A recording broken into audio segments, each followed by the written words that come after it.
You made it to level 2, deeper questions leading to deeper answers.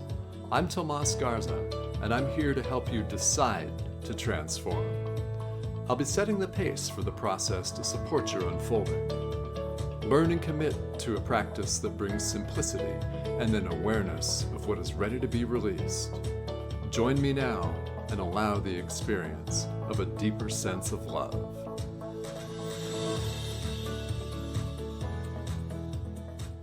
Hello and welcome to Decide to Transform. I'm your host, Tomas Garza, and I am excited for today's show. Joining me from Colorado is a very special guest and one of my co-authors in the now available in paperback and ebook compilation Breakdown to Wake Up, Journey Beyond the Now. It's my pleasure today to welcome Geoff Laughton to the show. Geoff is an internationally in-demand relationship coach known as your relationship architect. The author of the internationally best-selling books, Instant Insights on Building a Conflict-Proof Relationship and Built to Last, Designing and Maintaining a Loving, Lasting, and Passionate Relationship. And is a co-author of 2 other books. He's been guiding couples and individuals in designing and building the authentic relationships and lives they truly desire for 24 years. He's also an innovator in supporting men from all over the world in living more authentic lives of purpose through his global men's community, The Evolving Man, leading groups and coaching men ready to take their life game up to the next level. Inspired by his marriage of 38 years, Geoff coaches people in how to go beyond the settling that so many people accept with the relationships and lives to create a life that matches their fully authentic selves. This is wonderful. A lot to unpack here. And again, Geoff is one of my co-authors in Breakdown to Wake Up, Journey Beyond the Now. Geoff, welcome to Decide to Transform. Thank you, Tomas. Great to be here. I appreciate the invitation. Oh, it's my pleasure. It's my pleasure. And I'm so excited to have this conversation. There's so much to unpack here because you have been a relationship coach and relationship architect, which is a term that I'm very interested in, for Mhm. 24 years. In addition to your work with men and in addition to your chapter in the compilation Breakdown to Wake Up, where incidentally, listeners, we all went very, very deep on deep personal growth and transformation stories. It's a very revealing process. So, Geoff, relationship coaching has been your thing for over 2 Mhm. decades. Mhm. So how did that begin for you? How did you get attracted into that? Well, I'd already been coaching, let's see, for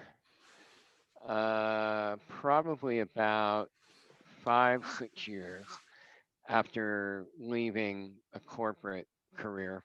Okay. And I had a client who suggested to her mom and dad that they should talk to me. Mm, And at that time, so this would have been probably about 18 years ago, her mom and dad contacted me. And at that time, they'd been together for, I think, 34 years. wow. And the mom was, 1 foot out the door. And so they came out to where I lived and spent 4 days with me. And in the over that 4 day period, we really reinvented their whole relationship and did an enormous amount of healing. And they left feeling re re-energized, back in love with each other, like in love with each other. And at that point, I was too naive or stupid to go, oh, well, I'm not really a relationship coach. But back then, I don't even know that there were relationship coaches by that title. Mhm. And after I got to work with them and saw how powerful it was, combined with the fact that my marriage had at that point already been through some big challenges of its own. And I've always known that my wife and I are really fortunate. And I think we got brought together by the divine, and we've always seen our relationship as part of our spiritual work and All right. path. Yeah. And so putting those two things together, like this was really fun. And what came from me for that couple was really powerful and effective. So add that to wanting other people to be able to have an opportunity to have the kind of imperfectly perfect relationship that my wife and I have. It, and it didn't hurt either that more couples actually started finding me. Okay. So I hadn't Mhm. even your relationship architect didn't exist back then. I wasn't thinking to make that my main niche. It just evolved that way. Okay. Yeah, it sounds very organic. So approximately in Yep. terms of time frame, what year were we looking when people began to come to you?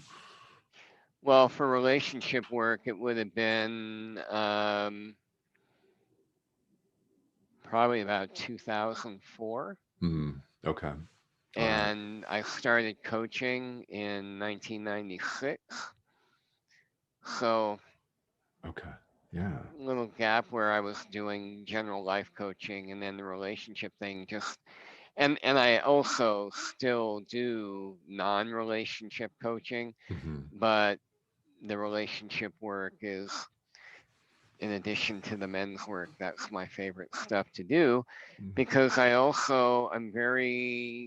have two grandchildren, and they're both girls, and well, young women now. hmm And I really, I've worked with so many people over the years Yeah. on healing their family of origin wounding. And so another reason I love relationship work is because as it is, we're already leaving our children and grandchildren and their children with a pretty crappy reality here on this planet. And I'm pretty passionate about wanting to, if I can help couples become better people that then make them better couples, that then make them better parents, then, my hope is I'm making some kind of difference for the future generations. Absolutely. There's so much energy in what you just said with a relationship. If it's healed and whole, I mean, you mentioned imperfectly perfect, Perfect. Yeah. perfectly imperfect, I think, Yeah. right? I think that's a Yeah, better way of saying it. perfectly. Yes. Yeah, the way you said it. There's so much energy, and you're absolutely correct. It extends throughout generations, and there's so much hurt in here, in the world that goes to some of these wounds. Now, you mentioned family of origin wounding and healing that. So, for those listeners who may not be familiar with what that looks like, how do you work with people to heal those family of origin wounds? Well, for a long time, about 17 years, I would do workshops that were really about teaching people how to parent, or I Okay. should say, reparent their inner children. Oh, yeah. So, I would help them connect to those inner children, teach them ways to be in ongoing dialogue with them, and to also be able to have a safe place for those young parts of themselves to get a bunch off their chest Right. and help them see that a lot of the beliefs that all of us, um, came up with about who we are and who we're not from our childhood and where we were wounded, helping them get to what the actual truth is. Right. And then that helps them begin to grow those inner children up and integrate them fully with their adult self. Hmm. Okay. Well, yeah, it's an interesting term to reparent your inner child. And there are people working in counseling and coaching and healing modalities on that. So Yep. it's very interesting your take on that, because as you know, people are all over the map in terms of how they approach it. Now, Right. you and your wife are about to celebrate your 39th wedding anniversary in January. So, Hmm. first of all, congratulations. That's Thank you. amazing. Yep. Yeah. Um, Time flies when you're getting real. I love it. All right. That Yeah. almost sounds like And the title of a show. that's very good. That might be my future podcast. Could be. Um, yeah, it's. I mean, I think relationship in general is one of the, if not the best vehicle for growing oneself. And when I look back on nearly 4 decades together, it's pretty mind-boggling that we've gone from me being in my early 20s and the kind of young man I was then, what I knew then about relationship, because I didn't really have any good models for it Okay. before, growing up. My parents' marriage was a mess. Oh, I And see. Hmm. so I didn't have any good models. And it's been pretty amazing to get to go from my 20s into my 60s. And we somehow have managed to keep up with each other. And my wife's older than I am. Hmm. So, I'm going into my early, well, I'll be 63 in a few weeks, and she's going to be 74 in a couple weeks. And even for that age difference and how young I was when I came into it, we've somehow managed to stay current. We haven't ever, neither of us has outgrown the other. Okay. And I think that's really an important variable is you have to go into relationship if you're in it for the long haul. You've got to continually be dedicated to growing Hmm. because you change. You're both going to Yes. change anyway. Hmm. And we just have always been proactive about, kind of trying to be one step ahead of the curve I love it. in growing. And that's part of why we've lasted so long Hmm. in a really good way because, people can get impressed by a big number like 39 or Sure. 50 years. And, I know plenty of people, including my parents, who were together for 50 years and they Mm. really didn't like each other for 49 of them. Oh. So, you know, Hmm. duration could mean as much about your tendency towards masochism than it can about being healthy and Hmm. thriving and all that. Yeah, well, and I think so many people can relate to, as you put it, and quite accurately, in my experience, a tendency toward masochism. Now, Yeah. how you mentioned staying current Mhm. in your relationship. So, what has worked for you and your wife to help you all stay current? Well, I think it's been a combination of, in terms of personal, things we like and things that we've been interested in pursuing. We've always had a blend of differences, like her doing her thing, me doing my thing, but we've always brought back to each other, what we enjoyed or didn't enjoy about whatever different kinds of activities or learning.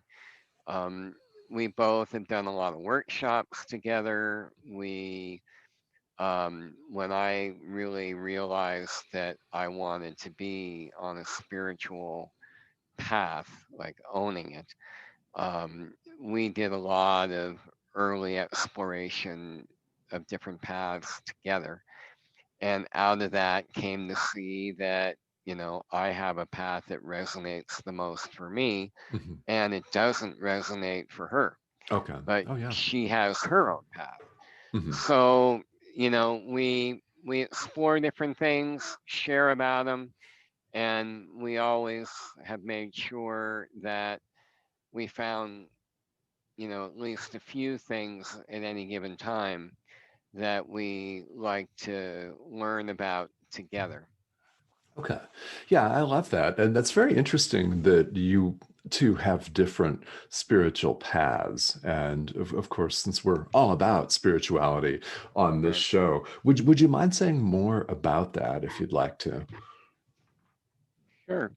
Um, well, my wife was raised in a very fundamentalist Christian Oh, I see. Hmm. uh, background when she was growing up and into her early 20s. And I was raised in a very, kind of stuffy Episcopalian path as a kid. So both of us found ourselves leaving. She left her church, Yeah. I left my church. Okay. Hmm. And, we, in the early 90s, we both started exploring personal growth work and, things like EST and Landmark, now Landmark. Hmm. Um, and we did all kinds of workshops. Then we did inner Sure. child work. And in the inner child work, I became, I'd say, pretty connected to spirit in that work and realized that that was the work I really wanted to do with people back then. Hmm. So I created, a successful career doing that on top of the coaching.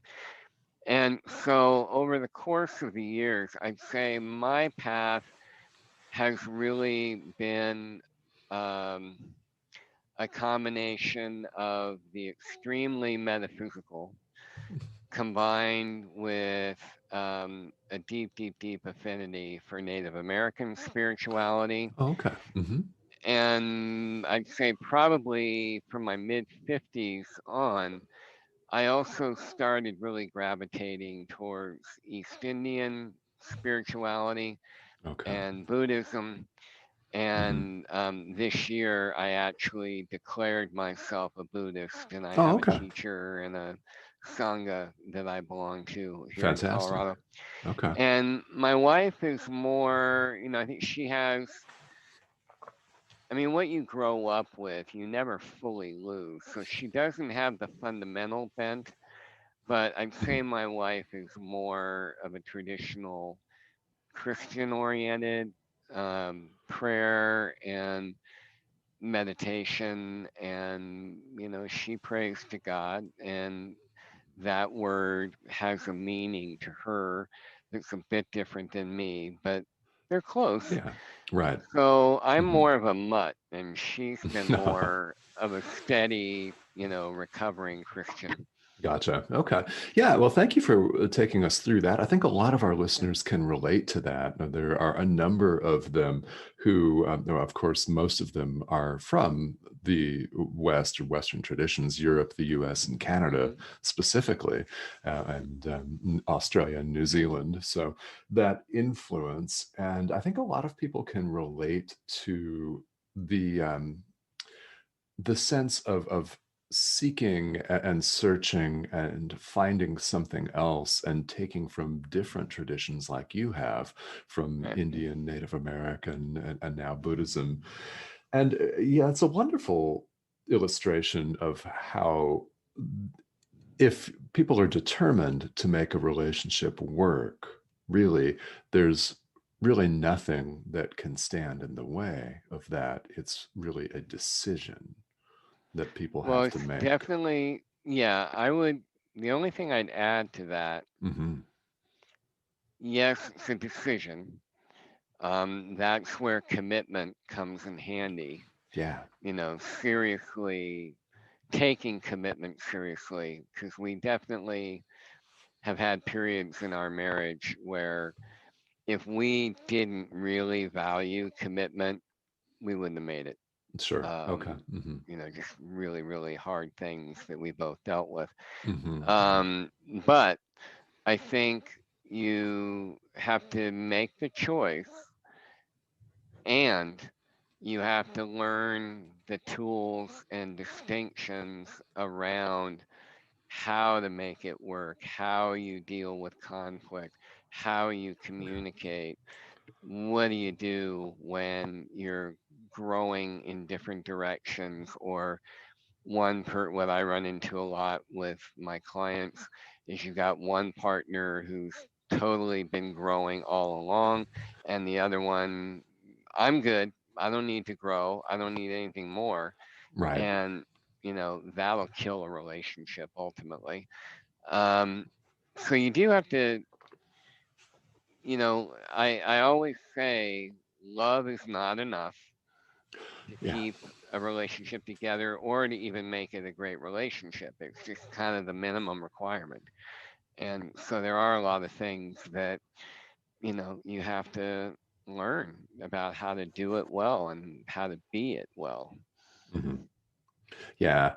Yeah, and you mentioned a lot of the hardships that you all have had, which I think in 39 years is inevitable.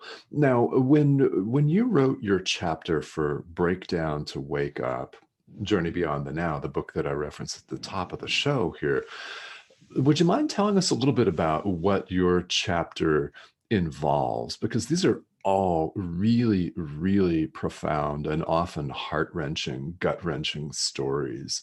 So, yeah, would you say a little bit more about your Sure. contribution? Thank you. Yeah, for those listening who haven't gotten the book yet, the breakdown to wake up is such a perfect title because one thing I was taught a long, long time ago is that breakdowns are always the prelude to breakthroughs. Hmm. And so in my chapter, I looked at, okay, where was the time in my life where, either it looked like my life was breaking down and or I was. And in my case, they coincided.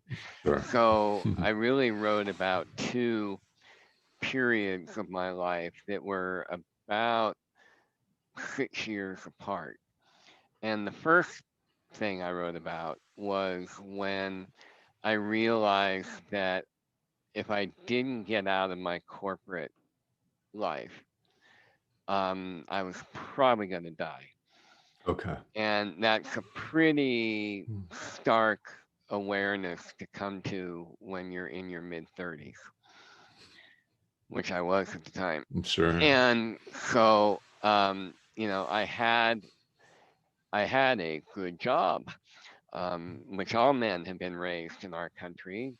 Grow up, get a good job, make a good living, be Yeah. a good dad and husband, and provide, and get a nice house and 2.4 cars and 3.8 dogs, and then you're a good man. Yes. And other than the 3.8 dogs, I had pulled all that off Hmm. Hmm. by the time I was 35. Gotcha. But the price tag was included becoming a workaholic, Hmm. being estranged from my kids, not in my heart, but because I was a workaholic, that when I came home, I would connect with them, but not really deeply connect with them. Sure. Yeah. And I was so unhappy. And I also had gone from, being a guy that weighed on average about 155 pounds. I got up to 285 by Oh, the time wow. I was 35. Oh, okay. Yeah. Yeah, if you look at me now, of course, none of you can see me, but Tomas can. Um, I've, I've, I'm no longer that man. Yes, and I can And vouch for that. Geoff does yeah, not weigh 285 pounds, ladies and no. gentlemen. No. So, um, so there were a series. I don't want to spoil the chapter, but I'll just say that one story talks about how my body broke down, life broke down, and I really realized I had no choice but to get out of my corporate deal. Okay. And I knew I had found or refound what I wanted to really do, but the terror of letting go of a steady paycheck and, quote unquote security. Mhm. And back then, I really didn't know anything about attachment the way Buddhists will talk about attachment. Yeah. God only knows what my life would have been if I'd gone Buddhist in my 30s. But anyway, so part of the chapter is about how that all went through, a very big breakdown that was Mhm. very public. And then the second part is about what happened what happened for me, and I've seen this happen for many others. The thing that a lot of people, I believe, don't realize is that there are a lot of people who want a spiritual life or a spiritual path Mhm. because they have this misconception that that will be easier and harmonious and joyful, and that all their problems will be over. Which, now people like that have their own category called spiritual bypassers. Yeah. And I started out as a spiritual bypasser. Oh, I I didn't gotcha. know Okay. that at the time. Mhm. Mhm. And so the other part of my chapter in the book really talks about how that misconception that if I'm, just do spiritual practice and want it bad enough, that it would be pretty easy and I'd hit some nirvanic mountaintop relatively quickly. And then I won't have any more anxiety, distress, worries about money, but, all that bullshit. Mhm. And Yep. so um, in 2000, when we moved from California to Colorado, um, everything looked and felt very, very spiritually guided and directed. And I thought, oh my God, in just a few short years, I have mastered this thing.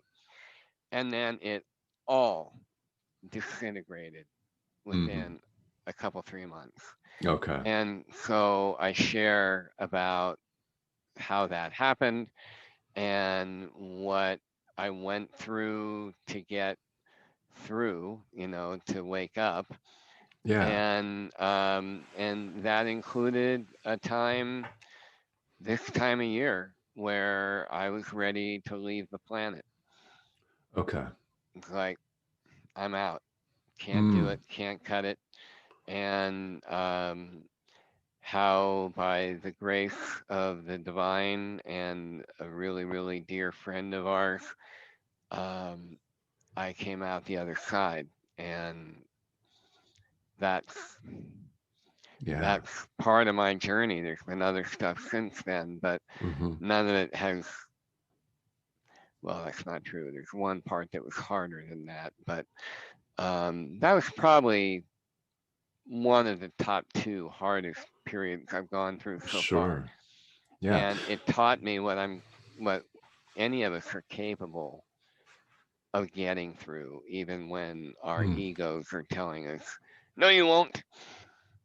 Yes. Yeah, exactly. And this is true of all people, is that we have capabilities of getting through. We have a perseverance, a resilience, and a will that is a lot greater than we often think of it.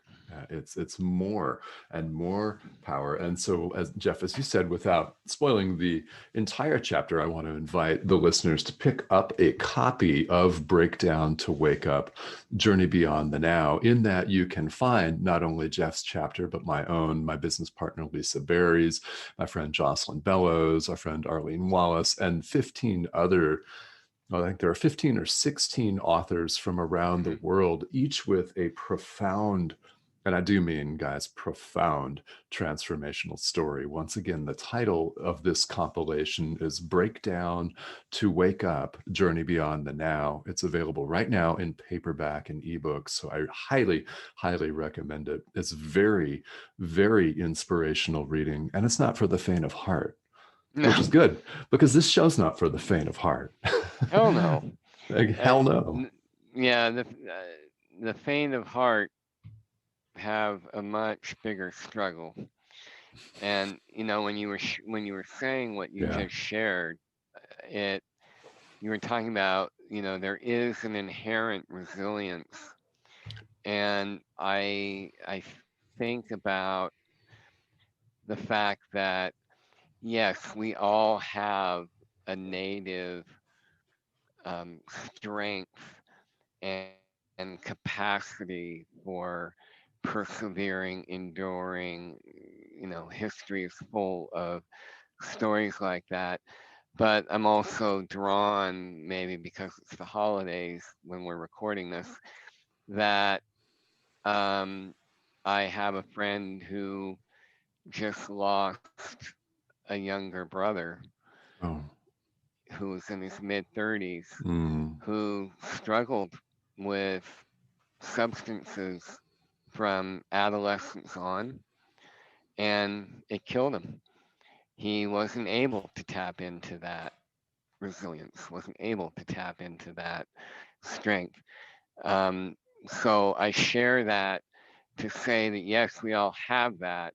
But going back to your earlier comment about it's a choice, it's a decision, happiness, a successful relationship, and getting through addiction or other struggles, it starts with a choice.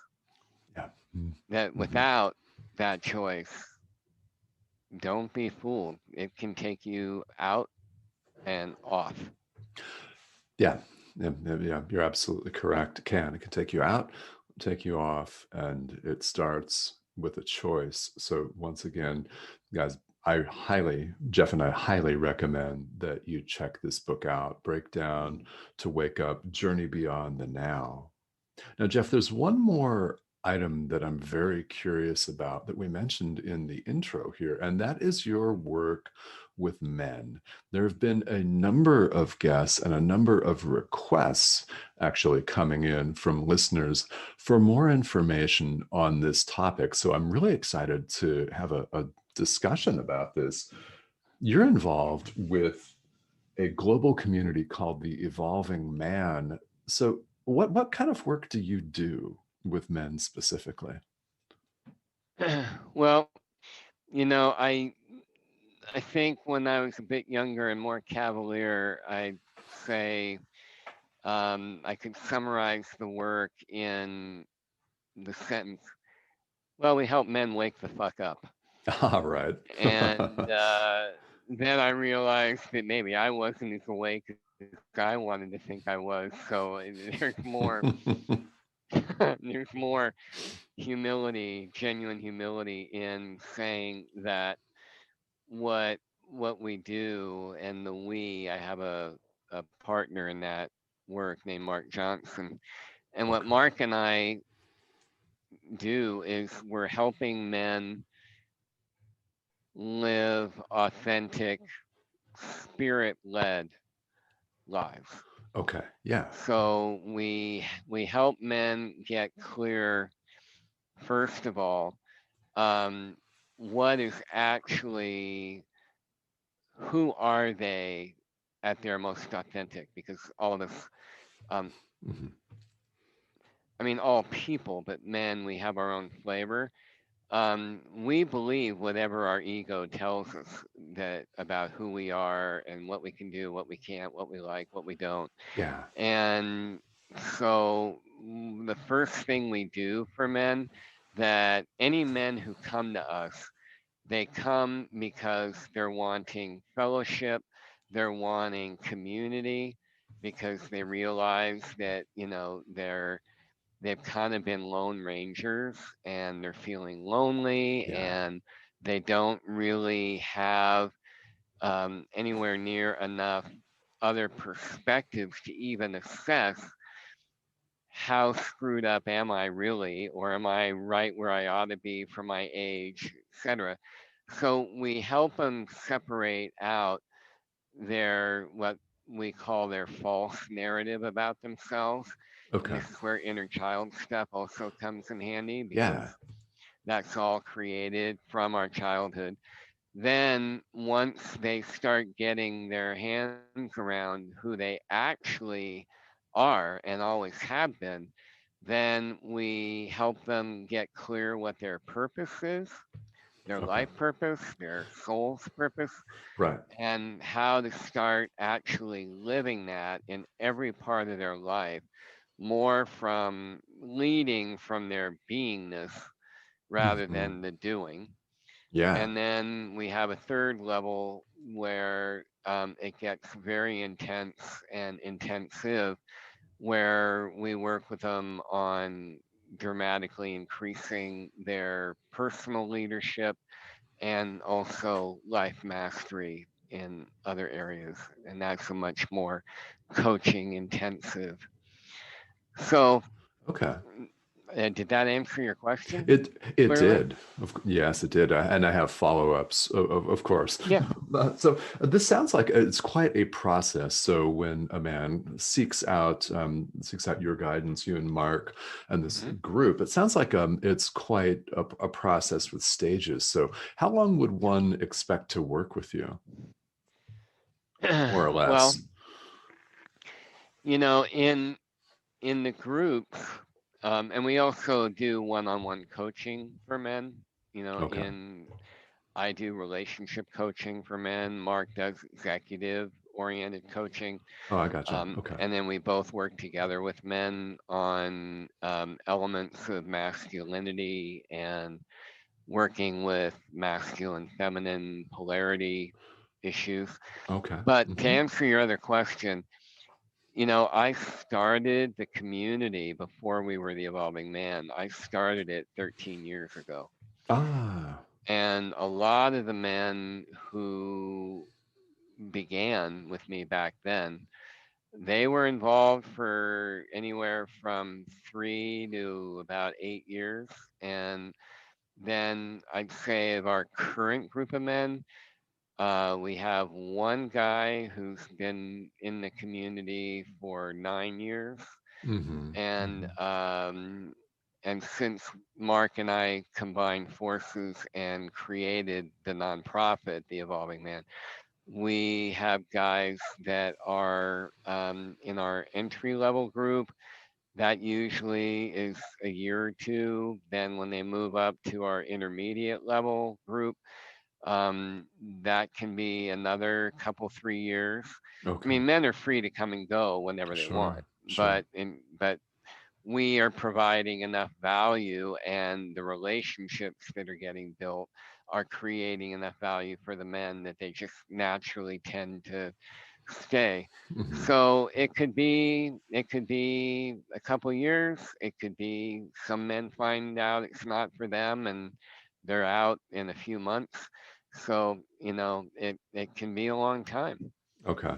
Yeah, and well, and the word that comes up for me is community, and I think that's something Mhm. that so many people, men and women, and in this case, men, are really missing. I mean, you Oh you yeah. said it right. The culture wants us to be the Lone Ranger, Right. and it's a lot of responsibility. So this is something that's very, very, very helpful for the entire world.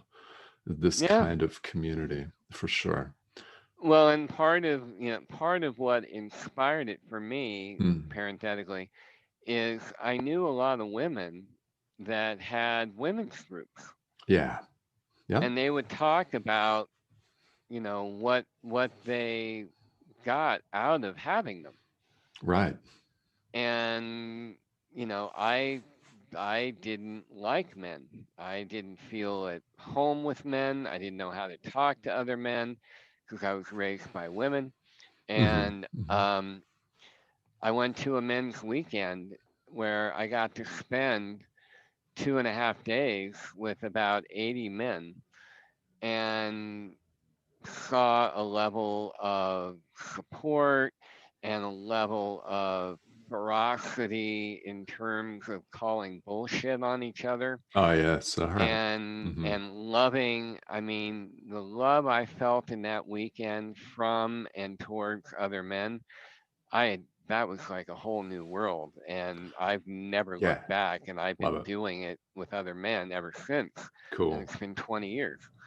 I So love we that. need we need we need other brothers to be able to get raw and real with.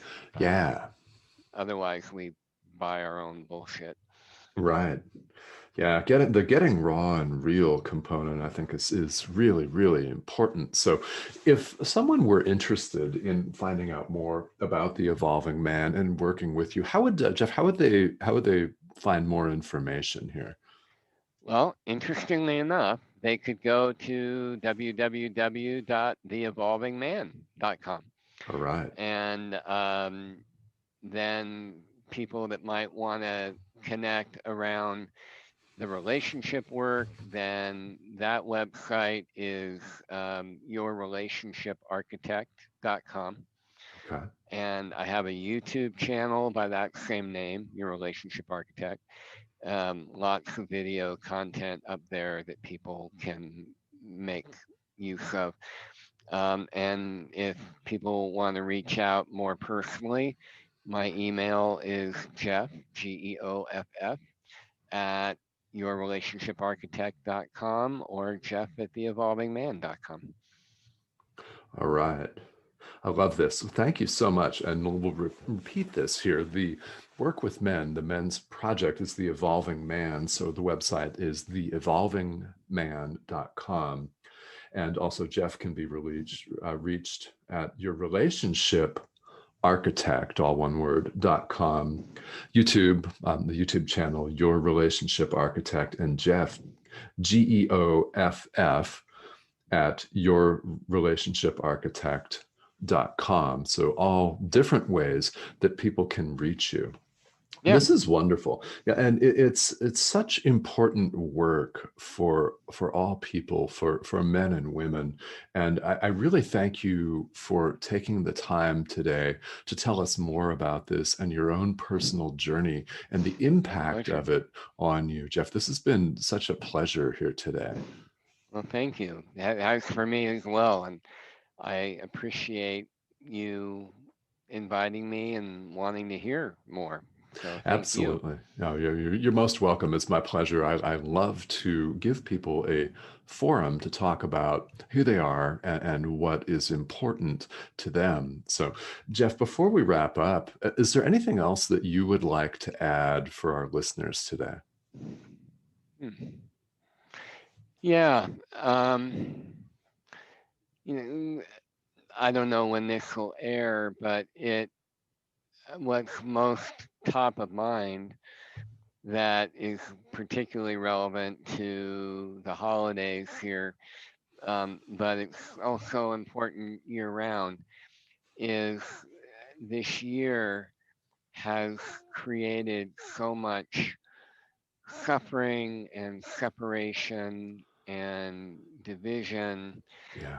And I just want to make a plea for taking the time each day to remember what you're most grateful for and who you're most grateful for. Mhm. Use that as an opportunity to refill yourself with warmth and love and compassion, and then go give it away and share it with other people, particularly the people who are lonely, alone, and feeling like they're not worth being loved, and may also be going hungry or worse. Look for opportunities to be of service, and that will fill your soul and your heart as much as you could ever hope for. I love that. Yeah, it's a timeless message of gratitude and sharing, which Yep. is all of our job to give thanks and then extend love, extend compassion. And for the listener, we're recording this on December 21st, 2020. And if you're listening to this 3 years from now, you'll know from the history books that this was during the COVID-19 pandemic. And Yeah. 2020 has been a wild year, Oh to my say the God. least. Yeah, that's a polite term. Yes, it's the polite term. And you can think of all kinds of impolite terms if you'd like. And we would Yep. agree. So, Yep. Geoff, thank you so much. This has been such a pleasure. Thank you again for joining me here today. You're very welcome. Thank you, Tomas. Have a good holiday. You too. Thank you. And listeners, have a great holiday and a happy new year. And we'll see you back here again. This has been Decide to Transform. Everyone, have a great day.